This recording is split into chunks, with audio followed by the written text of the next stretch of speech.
Ladies and gentlemen, boys and girls. You're listening to House of Cards. Today, the game is different. I want to gamble. Gambling is a very serious business. Is that clear?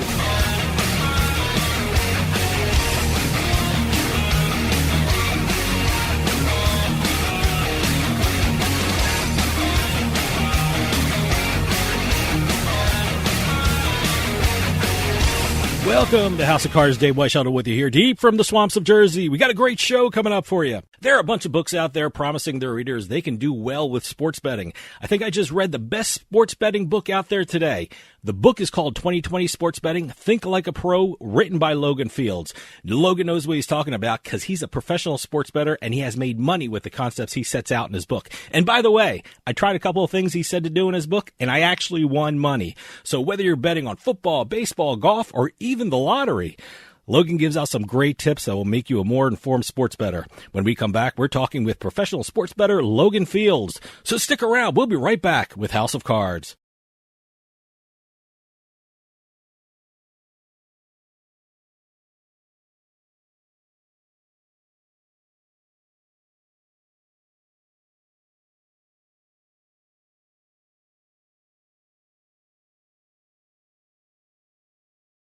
Hey, Dave Weishuttle from House of Cards. I just got my Dugout mug delivered, and I am loving it. Dugout mugs are mugs made out of baseball bats, and they are officially licensed by Major League Baseball so you can get your favorite baseball team's logo on your mug. Just think of it, enjoying your favorite drink while watching your favorite baseball team with your team's logo on your mug made from a baseball bat. They can even make customized mugs. Check out the mug they made for House of Cards. I mean, just look at that. That looks awesome. I've never seen anything like them. If you go to dugoutmugs.com, you'll find out they even make more things than mugs. They have baseball board games, grilling equipment made from baseball bats. They even have a section for gifts for under $30. Head on over to dugoutmugs.com because if you're a baseball fan or need a gift for a baseball fan, you have to check out Dugout Mugs. And use our promo code PIKE at checkout to get 20% off your purchase price. That's promo code PIKE, P-I-K-E. Also, free shipping with orders over $99. You can't beat that. DugoutMugs.com. That's my go-to place if I need a gift for a baseball fan. Well, if you excuse me now, the game is about to go on, and the wind is just right for drinking. Hey, this is Dave Weishuttle from House of Cards with your House of Cards gaming report for the week of February 2nd, 2026.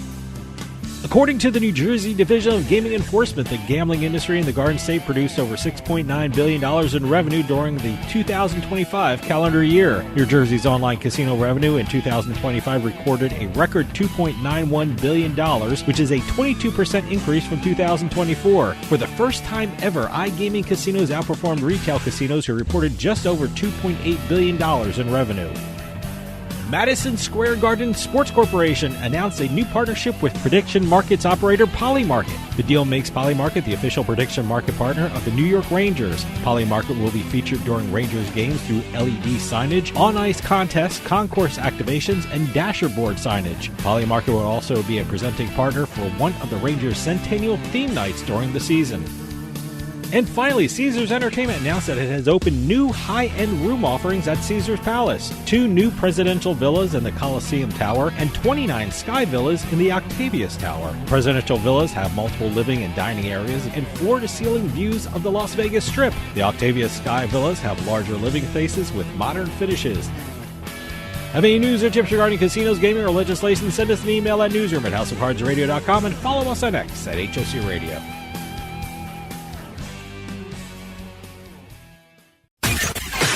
You're listening to House of Cards. I'll bet you $20 I can get you gambling before the end of the day. No way.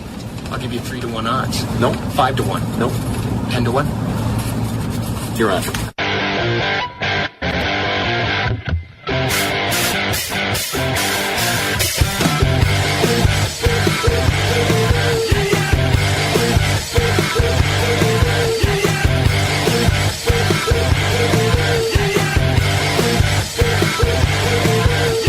Welcome back to House of Cards. Dave Weishuttle with you. Doing this show, I get to read a lot of books about gambling and sports betting, and recently I just read one of the best. It gives you tips about betting on football, baseball, golf, and even lottery.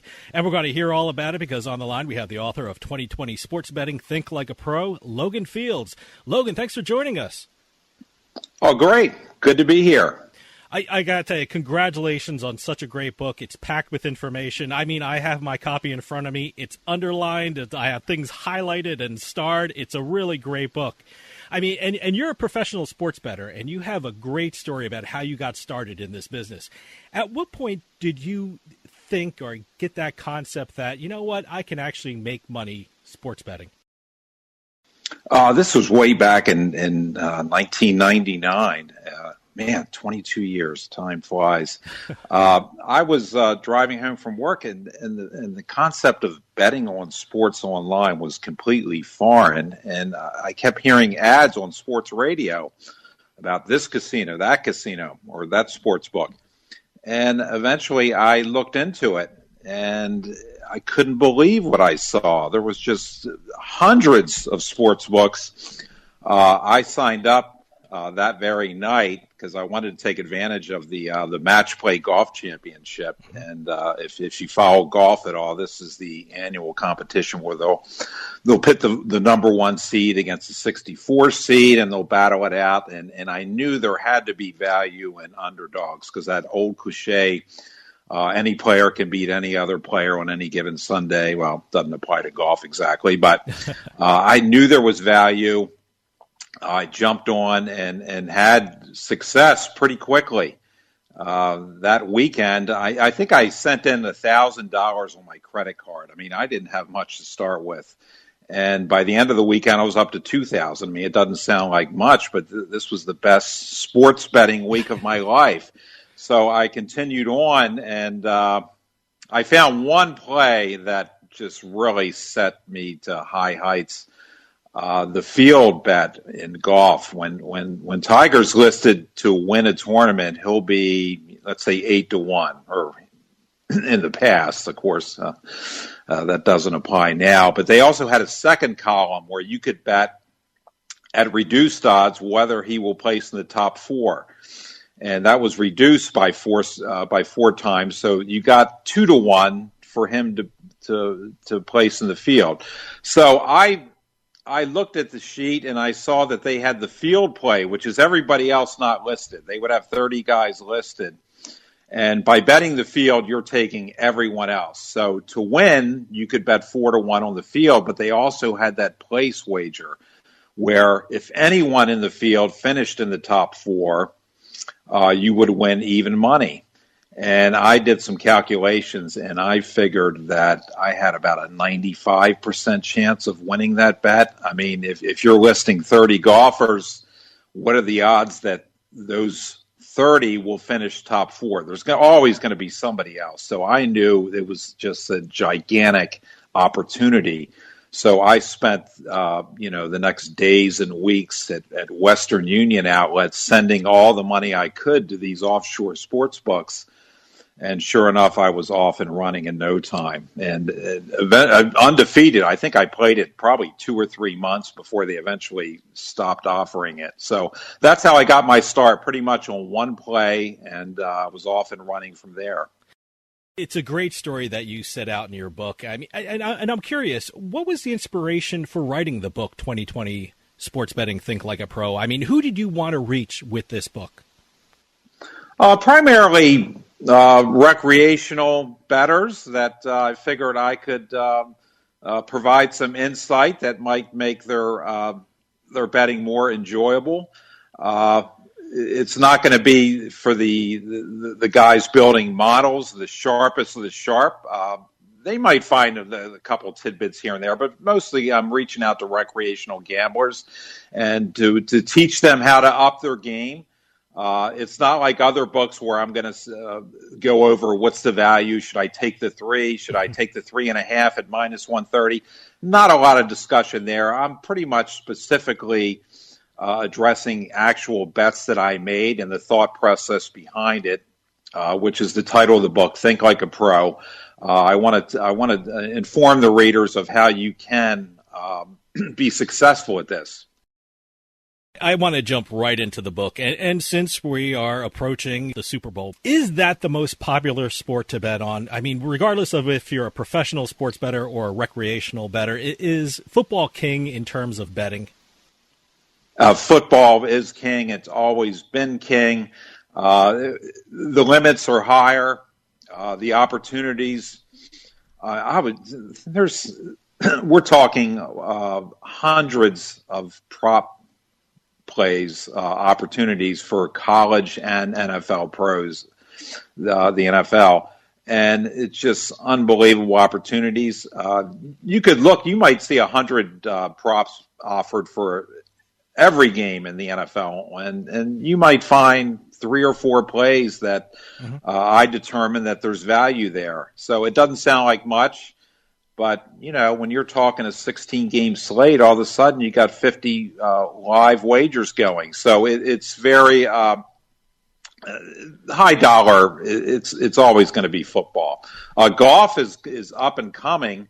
Believe it or not, last January, looking at the NFL, the totals, they were maybe 5,000 early Sunday morning, and they had run-of-the-mill fourth-round golf matchups with limits of double that, of 10,000. It's just unbelievable. So if you're interested in golf, in the old days, it was trouble getting action down. The places just didn't want to take enough, but it's really up and coming. I guess fantasy sports had a lot to do with that, with their huge prize funds for their contests. But I'm just amazed at what I see in the limits of golf. So NFL is king. Golf, for me personally, is a close second. Stick around. We'll be right back with more House of Cards.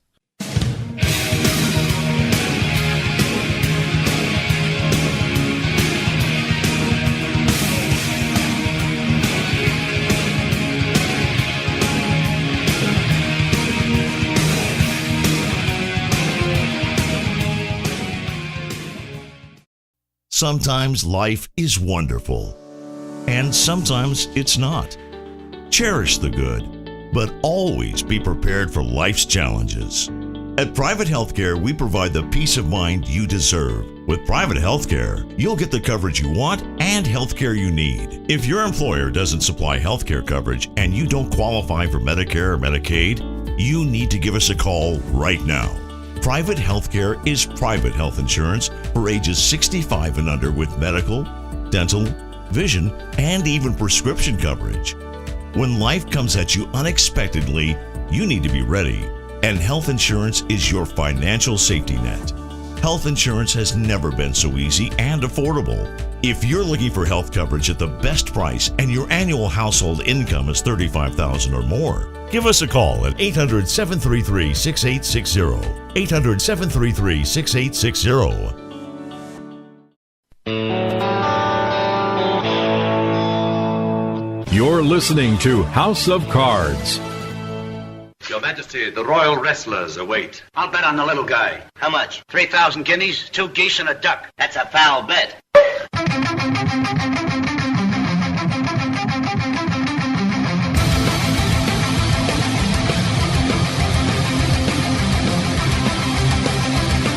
Welcome back to House of Cards. Dave Weishottle with you. For those of you just joining us, I am talking with Logan Fields, author of 2020 Sports Betting, Think Like a Pro.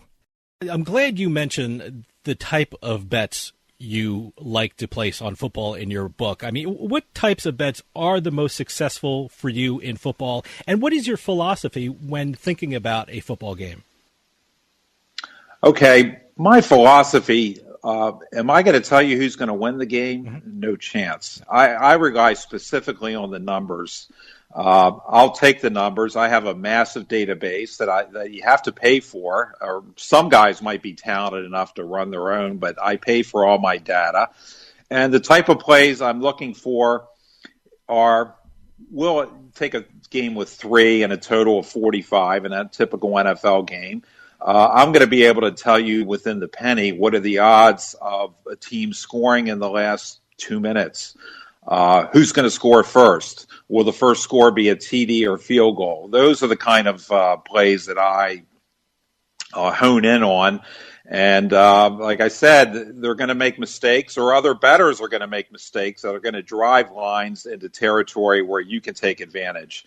But the lines are sharp.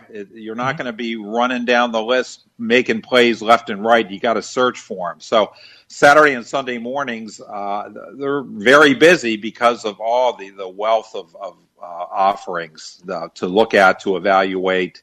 So those are the kind of plays. I do player props as well. Will Brady throw for 350 yards? But they've gotten very sharp over the years. It's tough to find value there. But mostly it's the number props, the time of the first score. Will there be a special teams touchdown? Those kind of plays.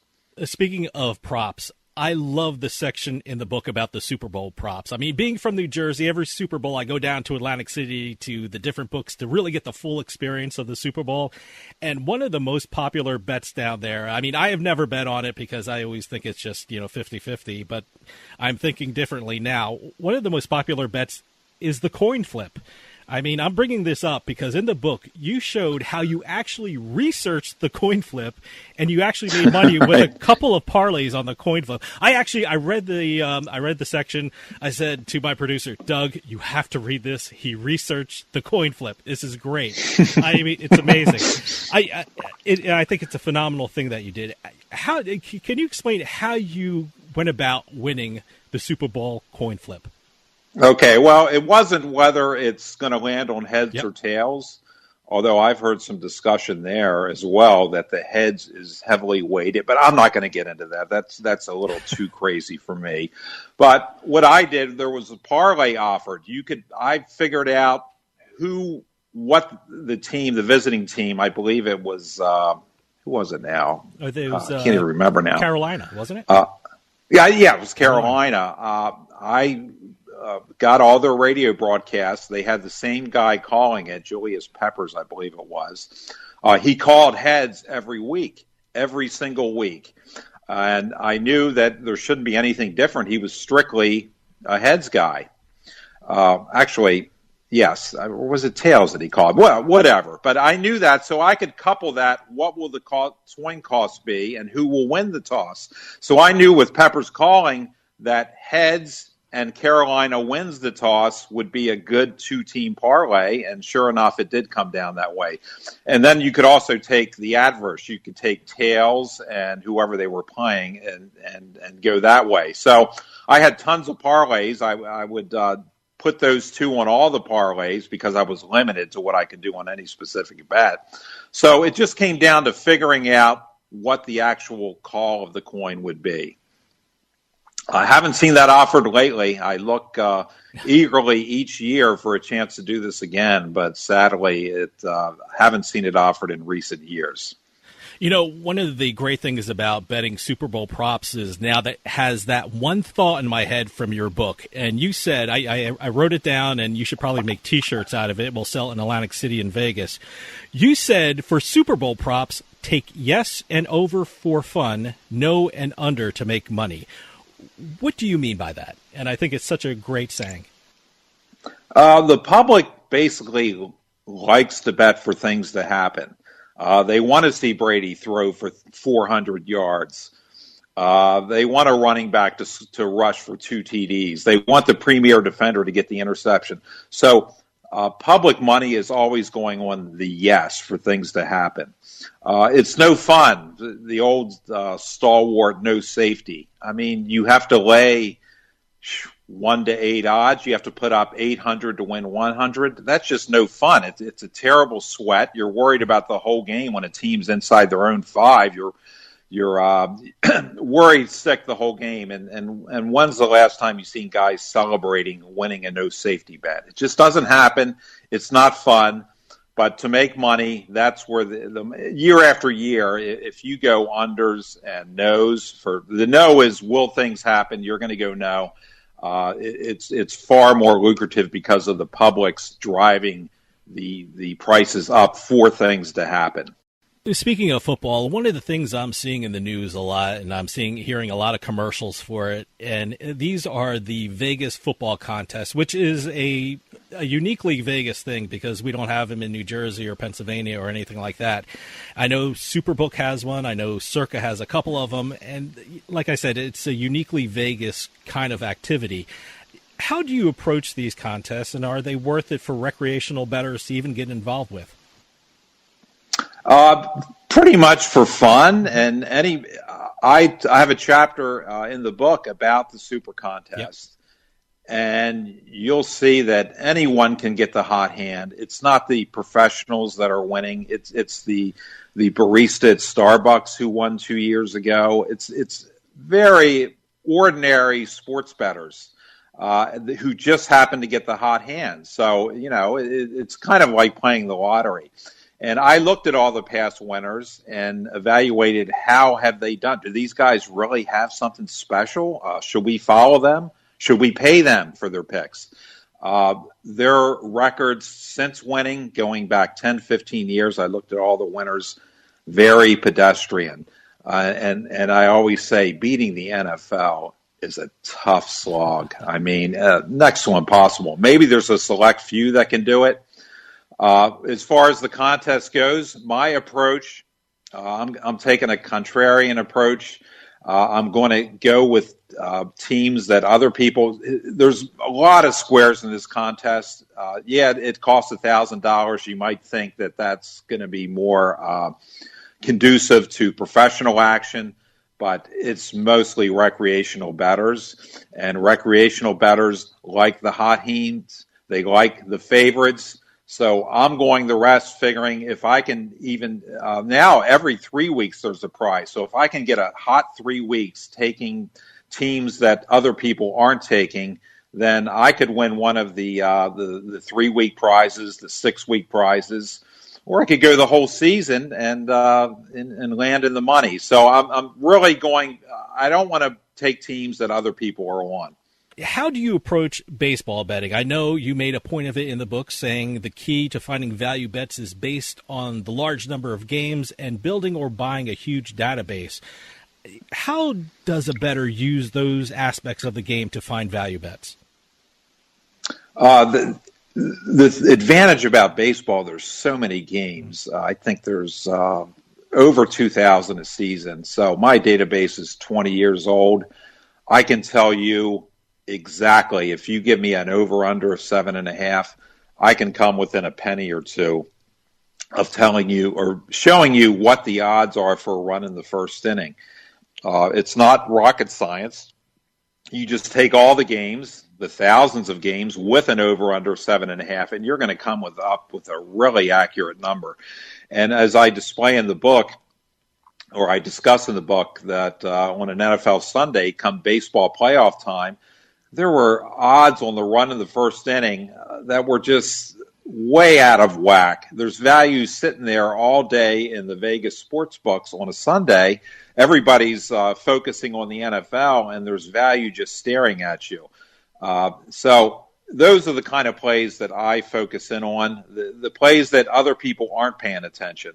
Because the plays that people are paying attention, the NFL sides and totals, it's going to be really difficult to beat that long term. So baseball props are one of the ways that I can win long term. Stick around. We'll be right back with more House of Cards.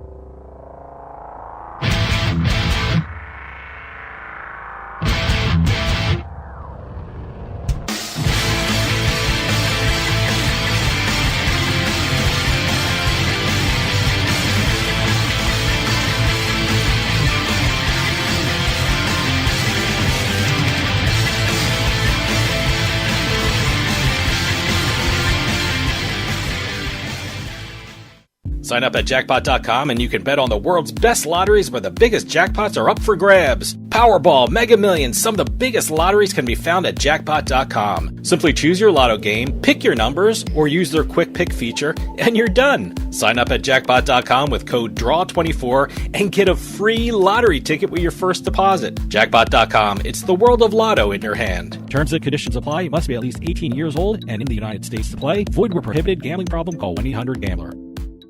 In a moment of need, every second counts. So first responders, delivery drivers, and visitors can find your home fast, even in the dark. This is about more than just a number. It's about safety, visibility, and peace of mind. We created a house number that is not only a beacon of safety, but also a work of art. Crafted from durable stainless steel and waterproof acrylic, with efficient, low-voltage LED backlighting, it's uniquely yours. Choose from 6 sizes, 4 fonts, and 6 colors, and match your home's mood with bright, neutral, or warm white halo lighting. Add dusk to dawn, dimming and timing controls for complete command. Every order includes free worldwide shipping, plus a 2-year warranty on lighted numbers and all powering accessories. This is the ultimate home upgrade, a perfect blend of style, quality, and function. Buy yours today. You're listening to House of Cards. I'm talking sick piles of money. I'm talking lay on your bed in your Vegas room, throw the money in the air, and dance as it showers down on you money. I'm talking frosted glass limo money. I'm talking big cowboy hat, silver turquoise buckle money. I'm talking gambling. I am in love with you.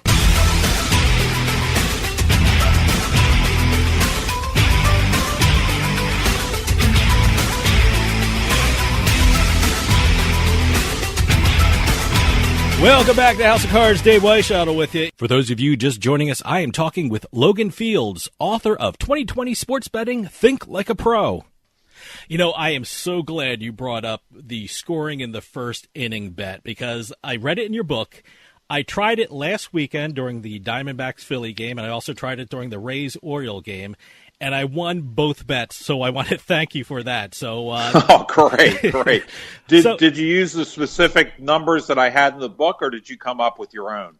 I actually followed what was in your book, and, you know, I looked at the different matchups, and, you know, and it really, really worked, and I was quite frankly shocked that it did, but it was like a revelation to me. So, but can you explain that a little more for the people out there? How should a bettor approach placing a bet on whether there will be a score in the first inning? Okay, I have my database. It's tough to start from scratch, so you're probably going to have to pay for that. But if you're serious about getting into this, I'll look at the total. I'll see that, let's say it's 7.5 for a Major League Baseball game. You can find, and I'll throw in the run line as well. Say it's minus 150 for the home team. I can find in my database 500 games with that exact scenario. So if you run the numbers, you can figure out exactly what the odds are that there will be a run in the first inning. Let's say it's 260 times there was one scored and 240 times there was not one scored. That means the odds are roughly going to be minus 110 on the yes. And with an over-under 7.5, that's pretty low. You're going to have some studs on the mound, and once again, the public enters and they're thinking, "Oh, this is easy money with those two guys. There's not going to be a run in the first inning." So it drives up the prices. So for, as I mentioned, it should be minus 110 for the yes. There should be a run scored in the first inning. I'll see odds of plus 120, plus 130. It just gets wild, crazy, especially right before the first pitch. So once again, it's the public driving up prices, and which creates value for the astute bettor that's done his homework and knows exactly what the line should be. So basically, it's just using past data to predict what's going to happen in a specific game.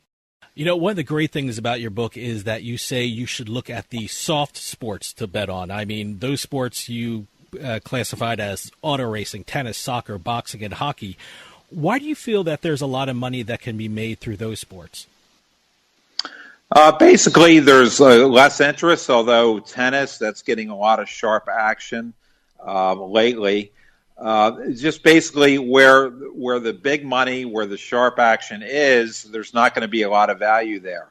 These are lower limit sports, and it's just a way to make money with lower limits. I'm not one that's going to have a $10,000 wagered on a football game, but I may have 100 bets with 200 maxes. So, it comes out the same. You're not going to have the big highs and the lows. But so lower limits, equal, but a high volume. So that's pretty much how I get it done. Tennis, you mentioned. I do some tennis over-unders with sets, and once again, I have a database there as well. So I'm very seldom am I making a bet because I think something's going to happen. I could show you why I'm making the bet based on historical information. If you got a big serving guy like John Isner, what are the odds that his match is going to go over 25.5 games? Things like that. I can show you with data why I'm making the plays I do. Very little intuition goes into what I'm doing.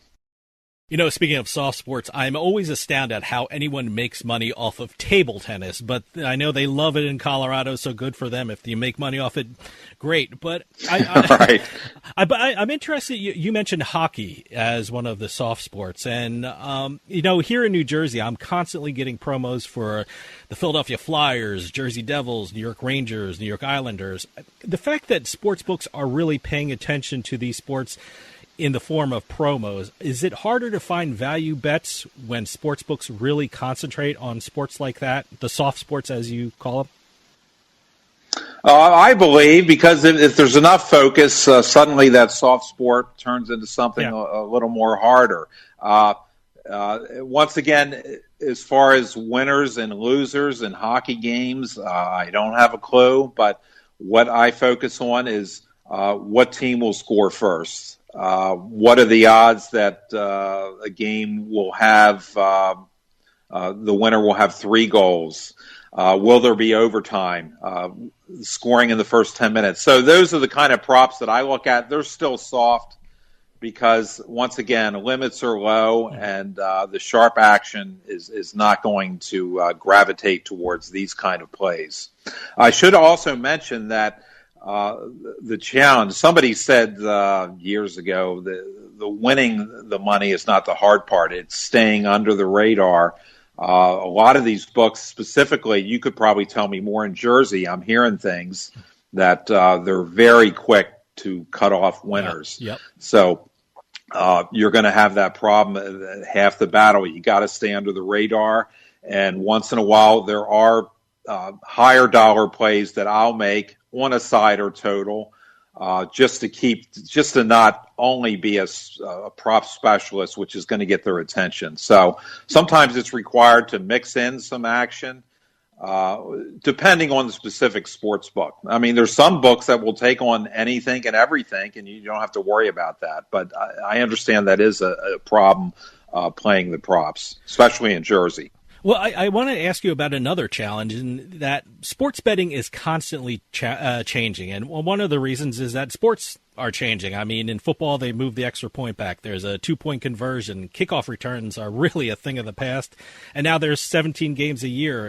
In baseball, in extra innings, there's automatically a guy on second base that you have to figure out how the odds figure in with that. And just now, with regard to the NBA, I know books are now taking into consideration the idea of load management, making the season totals a little lower from what they have been.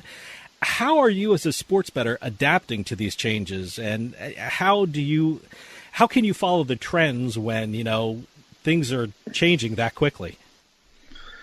Boy, Dave, you really hit on something with this baseball extra innings. I heard a month ago they weren't going to continue it for next year by putting the guy on second base to start the extra innings. But these are the kind of things that come up and you can make some money. I looked at that extensively. I've been monitoring it all season. When you put a guy on second base, believe it or not, in the top of the 10th, some teams are trying to bunt him over to third base. I mean, Bill James proved that years ago that bunting is but there's still some stubborn old school coaches that continue to play this kind of baseball where you're trying desperately to get the guy over to third, and yet it's kind of like a cheap run because the home team's going to come up with a guy on second anyway. The real run, you want to score 2 runs in the top of the 10th. That's what you want to do. I mean, it's great if you just score 1, but it's cheapened, and now they're still bunting. This is old school, so I'm focusing on the managers that will do this game after game, and this is one of the ways that you can win off of baseball. These rule changes. You mentioned the constantly evolving, changing landscape this year with the NFL and COVID. Who knows what's going to happen with these season? They've said that last year they got in all the games, but this year they said there's going to be forfeits. If they can't fit them into their 18-week schedule, teams are going to forfeit games. I think, to me, this says that everything will gravitate towards the middle on season totals. If you got a team with like one team, who did I see that has 4? Their over-under is 4. I believe it's Houston. Yeah. I mean, and then you have other teams on the other end of the spectrum that are at 12. I think Tampa's at 11.5. Kansas City 12.5. When you throw in the intangible of potential COVID-related forfeits, this throws everything out of whack. So I'm thinking overs on the lower, the teams with lower win totals, and under on the teams with higher win totals. So it's constantly changing. The extra point you mentioned as well. The lack of kickoffs, that I discussed that in the book as well. That you've seen a sharp decline in special teams touchdowns, and I think the books are finally catching up. But for a year or two, that was very lucrative. You just take no, because you're eliminating 10 to 15 touchdowns a year on kickoff returns, and there's only 256 games, so that's significant. So these are the kind of things. Anytime you see a rule change, if you have analyzed it correctly, you can find value and props that you would basically ignore in the past. Now, in terms of betting, you said that golf is your favorite sport, and the section on golf betting is so good in 2020 Sports Betting Think Like a Pro. It's a fascinating read. What is it about golf that makes you a successful bettor in that sport? Okay. Years ago, I would look at the board, I would analyze, I would do the old school method of looking at course form, current form. That has gotten a lot more difficult. There's way more sharp action than there was 10 years ago, and the lines are very tough. It's almost getting to be like the NFL. The lines are really sharp, and you're talking a 30% spread. It is tough to beat, but that's not saying there are not opportunities that come up. I talk a lot about golf injuries in the book. When you talk about the NFL, Tom Brady, he didn't practice on Friday. There's a flurry of activity. The line moves, and he's one guy on the 50-man roster. On golf, when you have an injury, he's the whole roster. I mean, that's it. And if you find out a golf is injured, he's not going to play most of the time. They always say the old cliche, beware of the injured golfer, but that's pretty much just a cliche. I haven't found that to be accurate in real life. I mentioned in the book, I read the night before the British Open starting, and there was a golfer, Chris Wood, who was crying in tears because of a neck injury. And when I'm handicapping a golf match and I see that one of the combatants is in tears the night before he tees off, that's a green light special to me. I think that could go for any sport. I mean, anytime you got guys crying, that can't be good. So I jumped on Chris Wood for all that I could. I mean, I didn't even know much about him. The only thing I knew about him, he was a tall, skinny guy. He's like 6'6". But other than that, I saw the tears, and I faded him big time. And believe it or not, the next day he played 12 holes and then dropped out. Mm-hmm. And it's not like tennis where the match has got to go the duration. In golf, you hit one shot and you drop. The other side's a winner. So those are the kind of things that I focus on. I'm getting away from trying to analyze because I haven't been real successful doing it old school and handicapping the matches in recent years. So now I'm kind of going after the low-hanging fruit. I'm spending time looking at the fantasy sites for information on golfers that may be injured or not at 100%. And what I really need, what would be great, is to have a guy on site, like a caddy or something. Can you imagine the information you could get from one of those guys? I think the PGA Tour would probably frown upon it, but man, that's on my to-do list. Is if I could get a contact and say, "Oh, this guy's spraying the ball, he's rubbing his neck," it would just be. And with the limits so high now, whew, a guy can dream. Stick around. We'll be right back with more House of Cards.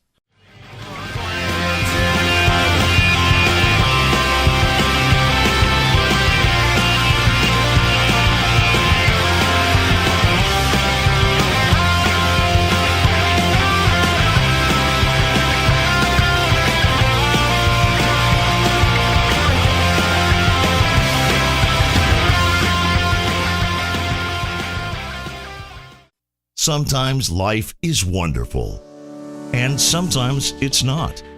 Cherish the good, but always be prepared for life's challenges. At Private Healthcare, we provide the peace of mind you deserve. With Private Healthcare, you'll get the coverage you want and healthcare you need. If your employer doesn't supply healthcare coverage and you don't qualify for Medicare or Medicaid, you need to give us a call right now. Private Healthcare is private health insurance for ages 65 and under with medical, dental, vision, and even prescription coverage. When life comes at you unexpectedly, you need to be ready, and health insurance is your financial safety net. Health insurance has never been so easy and affordable. If you're looking for health coverage at the best price and your annual household income is $35,000 or more, give us a call at 800-733-6860. 800-733-6860.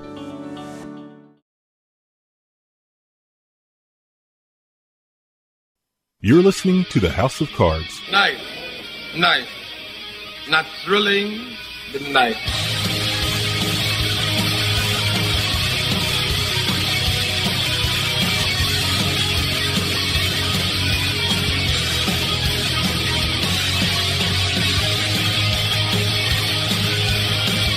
Welcome back to House of Cards. Dave Weishaupt with you. For those of you just joining us, I am talking with Logan Fields, author of 2020 Sports Betting, Think Like a Pro. In your book, you give incredible stories about how you bet on golf. And I think the great thing about the stories that you tell in the book is we get to look inside your thought process, which is very valuable for new bettors out there. Certainly injuries are important. Are there other things that new bettors should be looking for golf tournaments to get an edge? Is weather important? I know you mentioned weather a lot too. What are the things that new bettors should be looking at when they want to make an educated bet on golf? Weather. There's also early, late tee times. I look at so many weather reports, and 99% I'm not finding anything there. But on a European event just 3 weeks ago, it was played in Scotland. When you play in Scotland, the weather is very fickle, and I found a big advantage for a guy playing early on Thursday and late on Friday. The bad weather was Thursday afternoon, and I think I went like 13-2 playing this. So there's opportunities. It's worth it. So weather can be a big advantage. Most of the time, it's a waste of time. But there are opportunities, specifically in the Scotland events, and once in a while, even in the U.S., you'll find sizable advantages. And but mostly the British Open, you'll hear guys moaning every year, "Oh, I was on the wrong side of the draw." And if you get that early enough, you can take advantage of it. Now, I just spoke with the head of gambling of the PGA Tour, Scott Warfield, and I know golf is making a big push to increase betting on the sport. As a gambler, is that good news for you, or do you think that since the PGA is going to be paying more attention to sports betting, it will be more difficult for you to find value bets on the sport? I think probably it will be good, because the more money you put into the sport, the more the operators are looking to find unique offerings, and that's what I'm looking for, those unique offerings. I should mention the prop markets in golf. I find a lot of value there as well. Once again, lower limits, but lots of value. So I think the more eyes, the more attractive it becomes for people, the more marketing they do to get people involved in golf betting. I think it can only be helpful to me in the long run. I want to ask you about price shopping because that's a big issue here in New Jersey. I mean, we have 20 online sports books, and I'm a 10-minute drive from Pennsylvania, so they have another 13 online sports books as well, and I'm not even mentioning the retail books we have in the region. Is there an efficient way to price shop? Because it's getting a little overwhelming for people in New Jersey, and we haven't even had New York go online with their online sports betting yet. So that should be interesting too. But is there a quicker way to do that, or you just have to roll up your sleeves and just go find the best and analyze each one of these? Well, I think it's critical. It's not for the prop betting that I do because I'm pretty much betting limits because the limits are low. So it just is it a good play or not for me. But there are times, as I mentioned a few minutes ago, where I'm going to make a high value play. I'm going to make a play on an NFL side for a couple thousand. Then the price shopping is just critical, especially for the long-term bottom line. It's easier to do it online and with the mobile accounts. I don't know if there's any site that monitors all these, but it's definitely worth looking into. In Vegas, you can find several places that will list the 11 or 12 sports books and the odds for each one. So I don't know how far along they are in the Jersey-Philly market with that, but definitely worth looking into because, as you pointed out, price shopping is just critical. You got to get the best number you can. Now, when you started sports betting, you dealt primarily with offshore sites, and you told a horror story about one offshore site about losing money or something happened to your account. With sports betting spreading across the U.S. with state-regulated sites, has it become better for online bettors in terms of security of online accounts? I believe so. I mean, when you're dealing with outfits in Costa Rica, a whole different set of laws. So I haven't heard of any. I've heard of some kind of unscrupulous activities with sports books and predatory and holding up withdrawals. But I think in the U.S. you're protected and can feel pretty relaxed that you're going to get a fair shake. So I think anything in the domestically is going to be far more secure. But even offshore now, I still have accounts. I still play offshore. I haven't had a problem in years because it's consolidated enough. The little guys have been eaten up by the bigger ones, and I feel very, very secure with the handful of books I'm playing at. Now, your book, 2020 Sports Betting, Think Like a Pro, is very complete. I mean, you talk about strategies even for blackjack, lottery, you even talk about Jeopardy. We don't have a lot of time left, but I want to ask you about the lottery because it seems like everyone plays the lottery. Give people some tips that you set out in the book that they should know about when they're playing the lottery. Okay. I don't want people to think that buying my book is going to make them be able to beat the lottery. I'm a little concerned about that.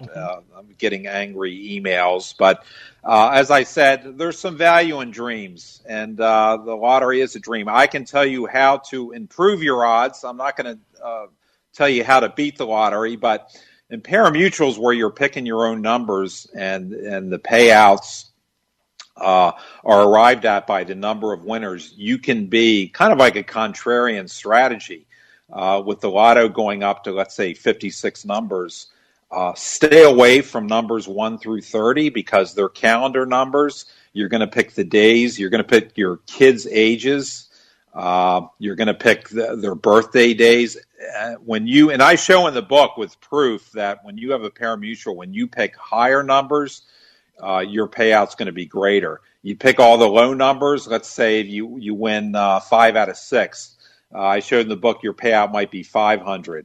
If you win 5 out of 6 picking higher numbers, your payout may be, $1,200, $1,300. It's a substantial difference. So I provide a few tips in the book as to how, when you do win, you're going to get a greater piece of the pie. As far as a lot of those, keep in mind, are set values, but these are for pari-mutuels, and there still are plenty of those around. So high numbers good, low numbers bad.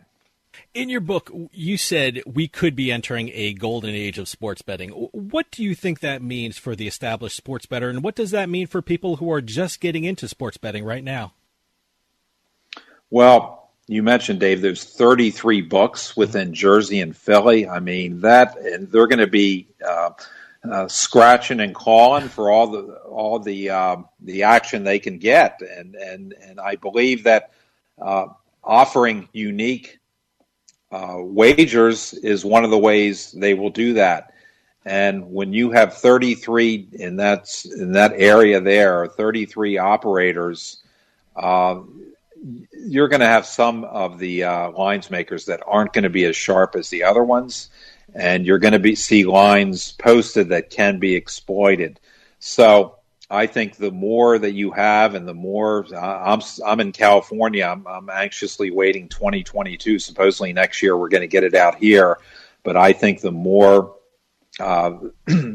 books that come onto the market, the more opportunities there's going to be. Specifically with high competition, they're going to make mistakes. Logan, we don't have a lot of time, but can you tell people how to get a copy of 2020 Sports Betting Think Like a Pro? Yes, great. It is on Amazon, and if you just put in the search field Logan Fields or 20/20 sports betting, I'm sure it'll come right up. It was published by Huntington Press, Anthony Curtis in Las Vegas, so you can get it, I believe, for a slightly cheaper price. I believe it's still selling for $20 on Huntington Press. And to reach me personally, I'm LoganFields49@gmail.com. I'm also on Twitter, LoganFields49. Logan Fields, author of 2020 Sports Betting Think Like a Pro. Thank you so much for coming on and telling us about the book. The information in the book will not only help new sports bettors, but I think it's a valuable read for people who have been betting for years. Thank you for taking the time to talk to us about it. I appreciate it, Dave. It's been a pleasure, and thank you very much for your enthusiastic support for it. Absolutely. Thanks again. Well, that'll do it for us this week on House of Cards. If you're going to one of the newly reopened casinos, poker rooms, or sports books, please be safe. We'll see you next time on House of Cards.